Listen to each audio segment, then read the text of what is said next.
दोस्तों आज हम लोग अपने इस नए वीडियो में चर्चा करेंगे परिवहन तंत्र के बारे में। दोस्तों हमारे शरीर में एक चीज को एक जगह से दूसरे जगह ले जाने के लिए जिस व्यवस्था का निर्माण हुआ है उस व्यवस्था को हम लोग परिवहन तंत्र कहते हैं। दोस्तों जैसे हम लोग सांस लेते हैं तो सारा ऑक्सीजन और हवा के साथ हमारे फेफड़े में पहुंचता है, लेकिन ऑक्सीजन तो हर एक कोशिका को न चाहिए, तो फेफड़ा से सब कोशिका तक ऑक्सीजन को पहुंचाना। उसके बाद जो खाना वाना हम लोग खाते हैं वो पच जाता है, छोटी आंत में हम लोग पढ़े हैं, छोटी आंत में खाना पच के वहां से एब्जॉर्ब हो जाता है। अब एब्जॉर्ब होके हर एक कोशिका को एनर्जी चाहिए, तो सब कोशिका तक पहुंचाने के लिए कोई तो हो। जैसे कि हम लोग पूर्णिया से कुछ खरीद कर लाएंगे मान लीजिए, तो टेम्पू चाहिए उसको ले जाने के लिए। उसी तरह हमारे शरीर में उपयोगी पदार्थ को तथा अपवर्गी पदार्थ को एक जगह से उठाकर दूसरे जगह ले जाने के लिए जिस व्यवस्था का निर्माण हुआ है उस व्यवस्था को हम लोग परिवहन तंत्र कहते हैं। दोस्तों परिवहन तंत्र में मुख्य रूप से दो तीन अंग मिलकर काम करते हैं, उसके मुख्य पार्ट होते हैं। जैसे रक्त मतलब ब्लड हम लोग का काम करता है परिवहन के लिए, रक्त वाहिनी ब्लड जिसमें चलेगा उगला रास्ता, उसके बाद हृदय जो कि ब्लड को धकेलता है वहां तक पहुंचाता है, और इसमें एक लसिका भी आता है, इसको हम लोग आगे समझेंगे।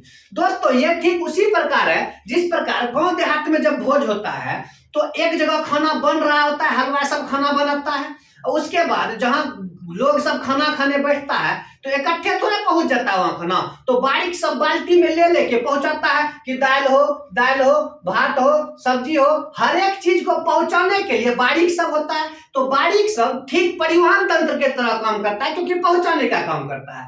तो शरीर में भी जो एक जगह से दूसरे जगह एक चीजों को ले जाते हैं उसी को हम लोग परिवहन कहते हैं।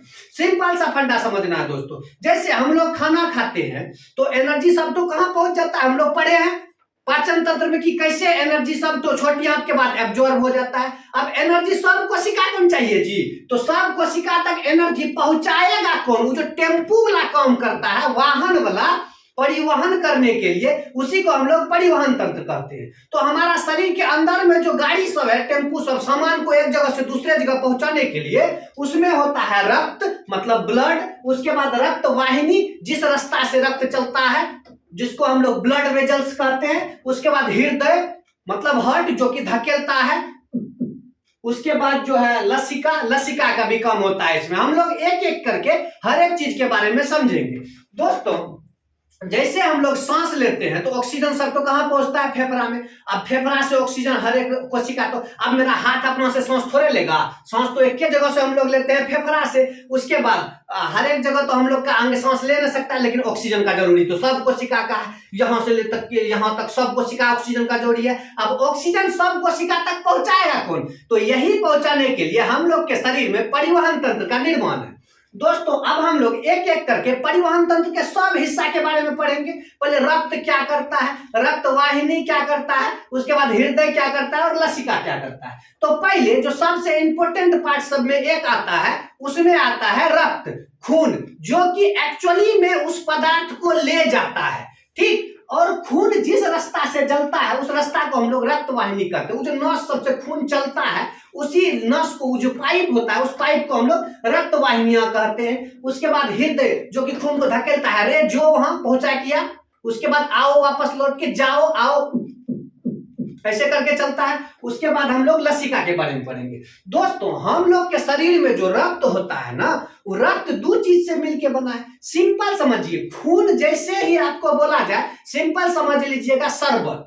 जैसे कि पानी में चीनी मिला दिए, नींबू मिला दिए, रसना मिला दिए, सब कुछ मिलाए तब जो सॉल्यूशन बनता है, जो विलयन बनता है, उसी तरह का अपना होता है रक्त।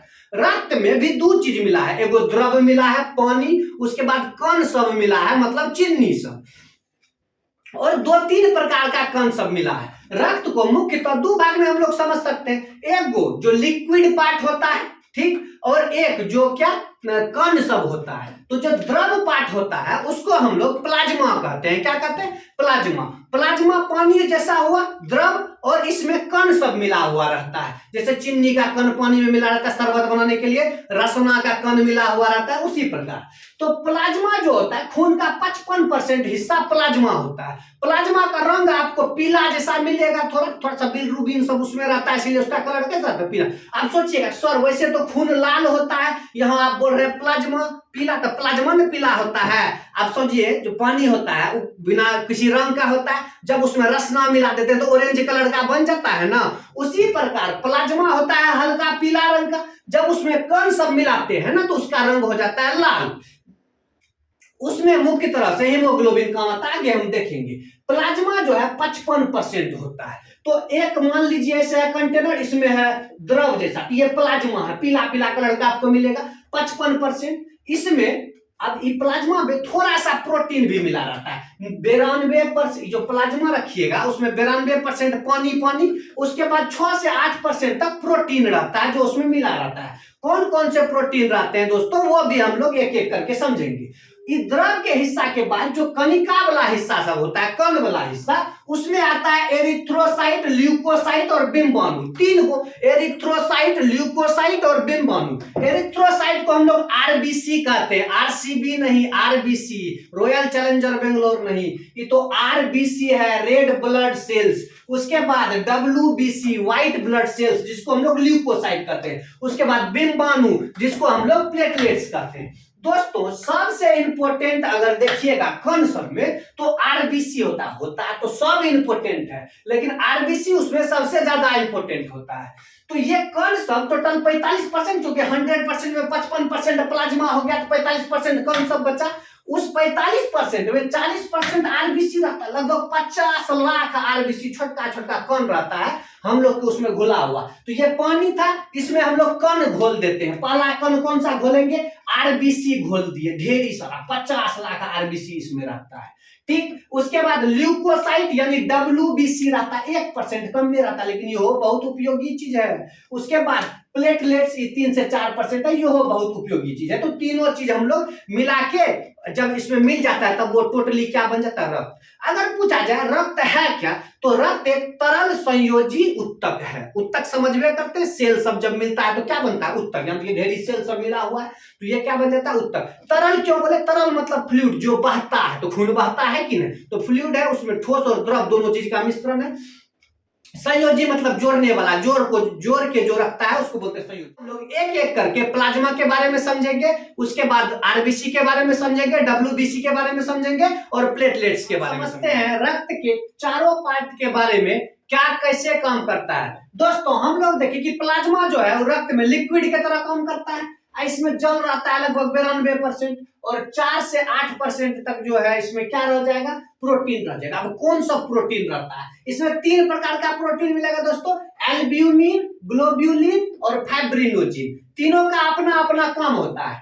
एल्ब्यूमिन जो होता है, अब देखिए खून चलता है तो नस में, अब नस जो सट जाएगा आपस में तो खून आगे बढ़ेगा, और खून आगे नहीं बढ़ेगा तो हार्ट अटैक मार देगा तुरंत। तो ये जो एल्ब्यूमिन है ये ऑस्मेटिक प्रेशर को बना के रखता है, मतलब कि नस को फैला के रखता है, सटने नहीं देता है। मान लीजिए पाइप चल रहा है, दोनों सट गया बीच में तो खून आगे नहीं बढ़ेगा। तो नस में उस ऑस्मेटिक दबाव को, ऑस्मेटिक प्रेशर को बना के रखता है कौन? एल्ब्यूमिन। साथ में ग्लोब्यूलिन है, ग्लोब्यूलिन आगे चल के 3 हिस्सा में बनता है, अल्फा, बीटा और गामा, जिसमें अल्फा और बीटा जो मेनली हार्मोन सबको ढोता है, लेके चलता है, और गामा जो है वो एंटीबॉडी बनाने में मदद करता है। और उसके बाद है फाइब्रिनोजिन। सबसे इंपॉर्टेंट अगर है प्रोटीन कोई तो फाइब्रिनोजिन है। क्यों?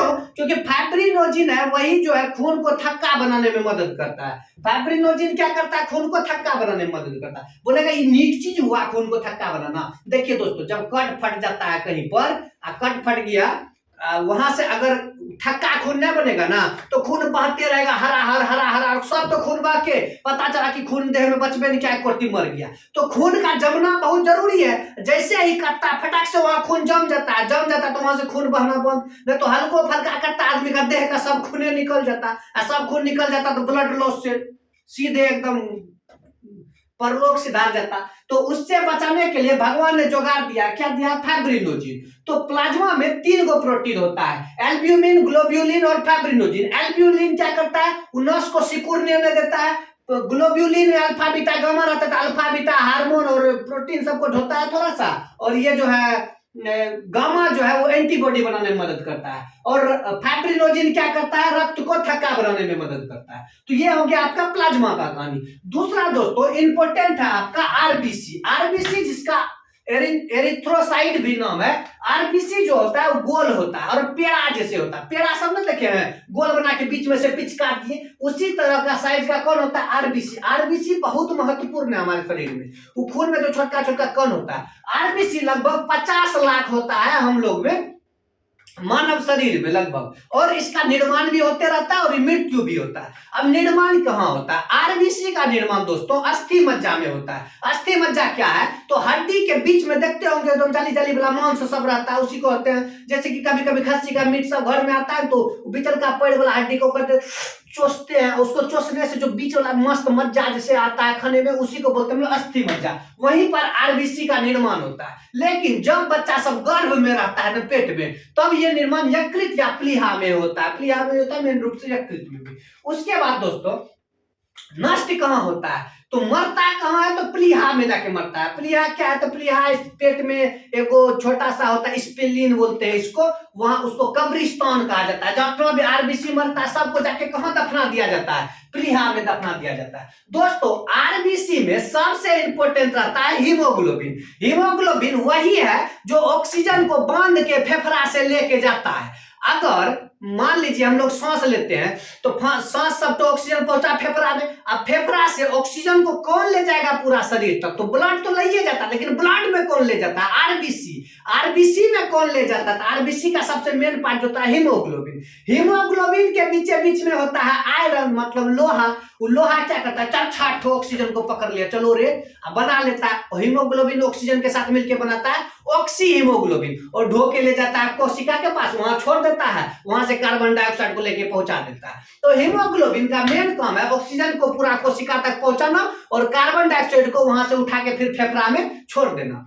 नॉर्मली रूप से देखा गया है कि शरीर में अगर आपका हीमोग्लोबिन का कमी हो गया तो ऑक्सीजन को ले जाने वाला दिक्कत। अब ऑक्सीजन अगर शरीर तक नहीं पहुंचेगा, कोशिका तक, तो खाना सब, एनर्जी सब टूटेगा नहीं तो आपको ऊर्जा नहीं मिलेगा। ऊर्जा नहीं मिलेगा तो आप मर्तुकारी की तरह कीजिएगा, एकदम घोलते रहिएगा। नॉर्मली रूप से देखते हैं कोनो आदमी सब बहुत एकदम मर्तुकारी की तरह करते रहता है, हल्का सा काम किया थक गया, एकदम शून्य रहता है हरदम, कोई मतलब ये नहीं। कहीं पे खड़ा रहेगा देह टिकाए रहता है, कहीं पे बैठा रहेगा तो उंगठ जाएगा कुर्सी पर, कोई पोस्चर नहीं होता है सही से। प्रमुख कारण है कि उसमें हीमोग्लोबिन का कमी हो गया, क्योंकि हीमोग्लोबिन अगर कम रहता है ना तो ऑक्सीजन सही से पहुंच नहीं पाता। ऑक्सीजन सही से नहीं पहुंच पाता है तो एनर्जी नहीं टूटता है, तो उसमें जो है आदमी को कमजोरी फील होता है। हीमोग्लोबिन का कमी है तो मार दीजिए 10 ठो आयरन का टेबलेट खाइएगा तो आयरन बनेगा शरीर में, तो आप देखिए कैसे तंदुरुस्ती लगता है। उसके बाद दोस्तों ये क्या करता है हीमोग्लोबिन? अभी बताया ऑक्सीजन को फेफड़ा से उठा के पूरा कोशिका तक पहुंचाता है, और उसके बाद कार्बन डाइऑक्साइड जो कोशिका में बना होता है खाना के बाद,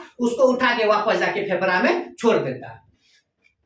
आरबीसी के बारे में और बात समझते हैं कि मानव शरीर का सबसे छोटा कोशिका आरबीसी को कहा गया है। मानव शरीर का सबसे छोटा कोशिका किसको माना जाता है? आरबीसी को। अगर आरबीसी पूछेगा सर दुनिया में सब शरीर का एक जैसा होता है ना? सबसे बड़का आरबीसी होता है हाथी के शरीर में, देहो बड़का होता है, उसमें बड़का आरबीसी होता है। आरबीसी बड़का रहेगा तो ढेर ऑक्सीजन ले जाएगा, उसको ऊर्जा का भी तो जरूरी ढेर है। और सबसे छोटा कस्तूरी मृग में आरबीसी होता है। दोस्तों अब हम लोग समझते हैं क्या होता है डब्ल्यूबीसी। डब्ल्यूबीसी जो होता है वो हम लोग का शरीर का आर्मी है। जैसे भारत सब का आर्मी होता है ना, उसी तरह हम लोग के शरीर में जो सैनिक सब है एकदम तलवार लेकर रेडी, उसको हम लोग बोलते हैं डब्ल्यूबीसी, व्हाइट ब्लड सेल्स। ये बेचारा का कोई निश्चित आकार नहीं होता, जैसे जैसे घुमचाया हुआ एकदम से रहता है, लेकिन हाँ इसमें केंद्रक होता है। आरबीसी में केंद्रक नहीं होता है। केंद्रक नहीं होगा तो डीएनए फीएनए वाला सिस्टम गड़बड़ा जाता है, उससे जांच उच नहीं हो सकता है, ये बात समझ जाइएगा। अब डब्ल्यूबीसी में अनियमित आकार कोई ढंगे का नहीं है, ये बेचारा कोई ऐसे टाइप का रहता है, टेढ़ा मेढ़ा कैसो रहेगा। केंद्रक लेकिन इसमें रहता है भाई। और इसका भी निर्माण कहाँ होता है? अस्थि मज्जा में होता है, वही हड्डी के बीच में। WBC जो है मुख्य रूप से सैनिक का काम करता है। जितना भी जर्म्स, कीटाणु, फिटाणु, जीवाणु, फिवाणु आया ना, सबको मारने पीटने का धोने का काम करता है WBC। बैठा रहता है, जैसे ही आया ना कोनो कहाँ रे अंदर। WBC का मात्रा 10,000 होना चाहिए।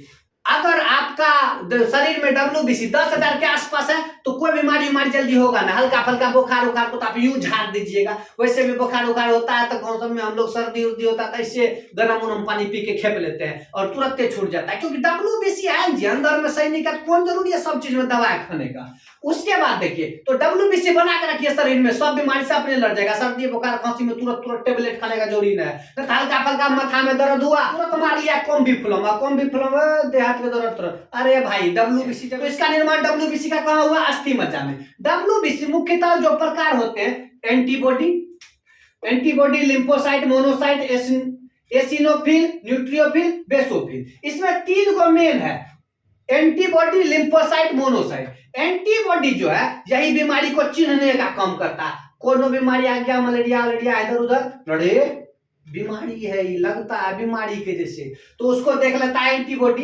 लिम्फोसाइट क्या करता है? तो एंटीबॉडी जाके उसको किसको कहता है? लिम्फोसाइट को। कि रे आ गया है बीमारी तो मारना है ना उसको, तो ठीक है तो मार देंगे। तो लिम्फोसाइट मारने का काम करता है, गया चक्कू लेके भोंक दिया पेट में, मार दिया जान। मोनोसाइट क्या करता है? मोनोसाइट उसको साफ सफाई का काम करता है, बॉडी, डेड बॉडी नहीं कहता गुंडा सब मैंने उसका हत्या कर दिया है, उसका बॉडी को ठिकाने लगा दो। तो एंटीबॉडी जो है संतरी का काम करता है, देख के चीन जाता है। लिम्फोसाइट उसको मार काट देता है। और ठिकाने लगाने का काम कौन करता है? मोनोसाइट। देखिए वैसे न्यूट्रियोफिल का काम भी ठिकाना लगाना का ही है, तो ये सब भी काम करता है, लेकिन बेसिक रूप में मोनोसाइट ही करता है। इसीलिए सबसे बड़ा होता है मोनोसाइट, खा पी पहचान लेता है उसको। सबसे बड़का पूछेगा कौन है तो मोनोसाइट। उसके बाद एसिनोफिल भी जीवाणु सबको मारने का काम करता है। एसिनोफिल अगर ठीक ढंग से काम नहीं करेगा ना तो आपको बोलेगा कौन बीमारी हो गया? एसिनोफिलिया, दम मामला, हपसिएगा थोड़ा सा, उसको बोलते हैं एसिनोफिल। एसिनोफिलिया हो जाता है तो आदमी हपसने लगता है, दम मामला बीमारी हो जाता है, जीवाणु बढ़ जाता है। न्यूट्रियोफिल और बेसोफिल इस सब का भी काम है हल्का फल्का की जीवाणु आया तो उसको मारने का। बेसिक रूप से 3 का काम होता है, एंटीबॉडी, लिम्फोसाइट और मोनोसाइट। एंटीबॉडी पहचानता है, लिम्फोसाइट मारता है और मोनोसाइट समाप्त कर देता है, उसको उठा के फेंक देता है। प्लेटलेट्स हम लोग के शरीर में लगभग 2 लाख होता है और प्लेटलेट्स जरूरी है शरीर में शक्ति प्रदान करने के लिए। प्लेटलेट्स अगर आपके शरीर में ढेर रहेगा ना तो आपको ताकत का कमी नहीं लगेगा, आपको कभी नड़ भसाया हुआ देहने लगेगा। और दूसरा, रक्त को थक्का बनाने में भी मदद करता है प्लेटलेट्स। देखिए आप बोलिएगा सर रक्त को थक्का बनाने में तो वहां मदद कर रहा था प्लाज्मा का फाइब्रिनोजिन। जी हाँ, रक्त को थक्का बनाने में अकेले नहीं सफरता है, बहुत प्रक्रिया होता है उसमें। तो 12-13 प्रकार का चीज सब मिलकर रक्त को थक्का बनाता है, तो उसमें प्लेटलेट्स का भी मदद होता है। प्लेटलेट्स में भी केंद्रक नहीं होता है बिल्कुल, प्लेटलेट्स गोल होता है, लेकिन ये उल्टा गोल होता है ऐसे। और वो जो था वो पेड़ा की तरह धसा हुआ होता था, गोल था लेकिन पेड़ा की तरह धसा हुआ। कौन? आरबीसी। और ये शक्ति प्रदान का काम करता है। दोस्तों अब हम लोग समझ लेते हैं ओवरऑल रक्त का क्या काम है हमारे टोटल बॉडी में। तो दोस्तों रक्त जो है हमारे बॉडी में पहले गैसों का परिवहन करता है, ऑक्सीजन को ले गया, उसके बाद कार्बन डाइऑक्साइड को लेके आया, यहाँ तक पहुंचाया, वही काम करता है रक्त। पहला खून ऑक्सीजन को लेके जाता है और कार्बन डाइऑक्साइड को लेके जाता है। दूसरा, पोषक पदार्थ को सब कोशिका तक पहुंचाने का काम भी कौन करता है? खून करता है। उसके बाद क्या करता है? अम्ल और क्षार की मात्रा को नियंत्रित करता है। इलेक्ट्रोलाइट्स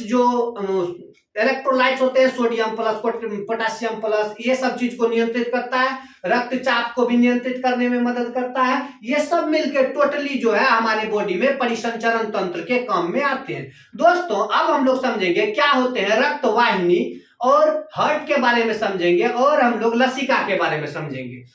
करते खून का मेन रूप से क्या हिस्सा? 2 हिस्सा, एगो द्रव वाला हिस्सा, एगो ठोस वाला हिस्सा। द्रव वाला हिस्सा में कौन आया? प्लाज्मा। प्लाज्मा कितना परसेंट होता है शरीर में? 55%। 55% प्लाज्मा में 92 पानी रहता है और 6 से 8% प्रोटीन। प्रोटीन कौन सा? एल्ब्यूमिन, ग्लोब्यूलिन और फाइब्रिनोजिन।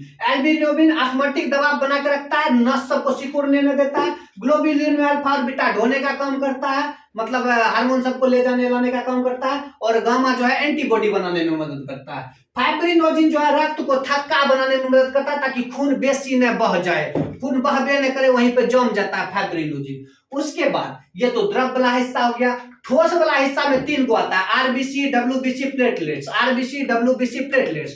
आरबीसी जो होता है गोल होता है, केंद्रक नहीं होता है। उसमें आरबीसी में हीमोग्लोबिन पाया जाता है। हीमोग्लोबिन ऑक्सीजन को बांध के ले आता है और कार्बन डाइऑक्साइड को ले जाता है। जैसे पूर्णिया से अगर हमको चौकी कीन के लाना है बड़का, तो ऊपर में टेम्पू पे चढ़ाएंगे, लेकिन बांधेंगे तो रस्सी से, तो खून तो हो गया टेम्पू, लेकिन बांध कौन चीज से रहे हैं, उसको बांध रहे हैं हीमोग्लोबिन आयरन से, ताकि ऑक्सीजन को बांध के यहाँ से ले जाया सके, नहीं तो रास्ते में ना छूट जाता। उसके बाद ये काम करता है, तो आरबीसी हम लोग के शरीर के लिए जरूरी है। और उसके बाद डब्ल्यूबीसी, डब्ल्यूबीसी हम लोग के सैनिक के तरह हम लोग के शरीर में काम करता है, बीमारी सबसे लड़ता है। डब्ल्यूबीसी अनियमित आकार का होता है, केंद्रक इसमें होता है, अस्थि मज्जा में इसका निर्माण होता है, और इसमें होता है एंटीबॉडी, लिम्फोसाइट, मोनोसाइट। एंटीबॉडी बीमारी पहचानना, लिम्फोसाइट बीमारी को मारना, और मोनोसाइट जो है वो जीवाणु सबको खत्म करता है। एसिनोफिल, न्यूट्रोफिल और बेसोफिल भी यही सब काम में मदद करता है। उसके बाद आता है प्लेटलेट्स। प्लेटलेट्स में भी केंद्रक नहीं होता है। प्लेटलेट्स हम लोग के बॉडी को शक्ति प्रदान करता है। दोस्तों अगले वीडियो में हम लोग समझेंगे क्या होता है, कैसे काम करता है रक्त वाहिनी, और हार्ट कैसे काम करता है, इन दोनों का। क्योंकि ये बड़ा वीडियो है तो एक वीडियो में सब चीज को रखना थोड़ा मुश्किल हो रहा है। उम्मीद है आप लोग खून को यानी रक्त को यानी ब्लड को यानी लहू को बढ़िया से समझ चुके होंगे। बहुत बहुत धन्यवाद।